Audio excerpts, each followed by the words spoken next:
And I now give the floor to the representative of Internet Society. You have the floor, madam.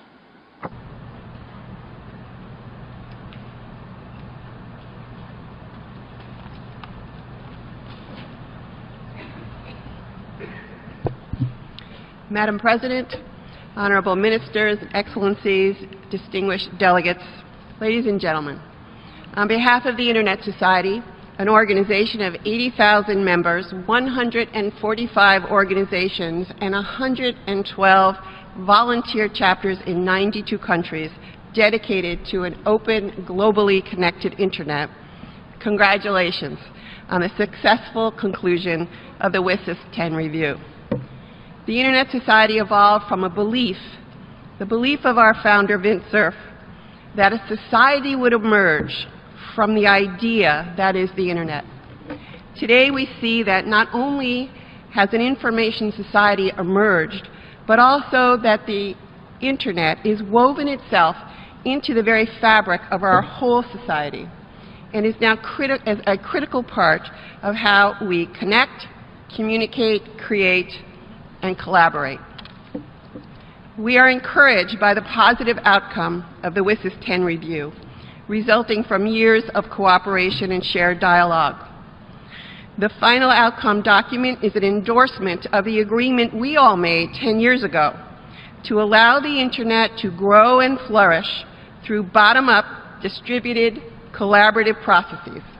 We enthusiastically support the unequivocal recommitment to the multi-stakeholder model first adopted in Tunis, to the renewal of the IGF mandate, and to the central focus on creating a digital enabling environment for achieving the UN Sustainable Development Goals. Moreover, the Internet Society has continually called for sharper focus on development and human rights in order to build a people-centric information society. WSIS has delivered by putting the building blocks in place to continue to champion these two crucial imperatives.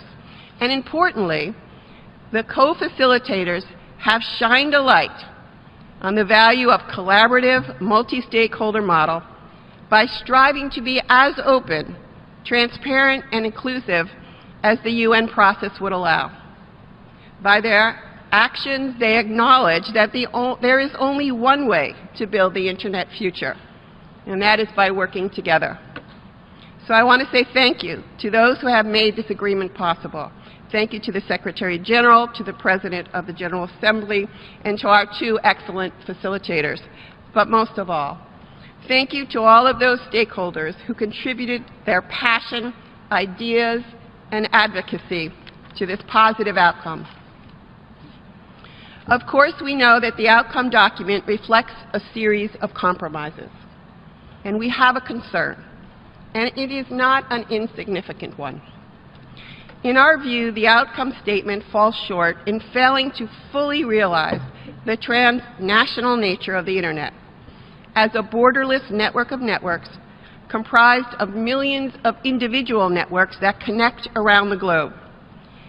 It seeks to apply national solutions to global problems, particularly those related to safety and security. This shortfall is compounded by an unfortunate misbelief by some that cooperation only among governments is sufficient to solve issues that require the expertise and commitment of all of us. Indeed, our able and perceptive co-facilitator from the UAE asked the opening panel yesterday, how can we improve UN processes that have historically been multilateral to better address governance issues of the Internet? Those issues are multi-stakeholder, transnational, and distributed by nature. We agree that further progress must be made to fully embrace a changing digital world that knows no boundaries, no borders, and has no single decider. As more people and things come online, many challenges, known and unknown, lie ahead. Government-centric processes are only one of the many ways that solutions can be crafted and implemented.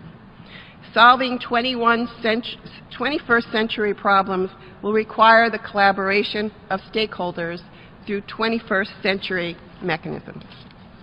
We at the Internet Society stand ready to join with all of you and with all stakeholders around the world to reach a common vision of an open, global, trusted Internet for everyone, everywhere. And again, thank you for your dedication to a better world. Thank you. And I now give the floor to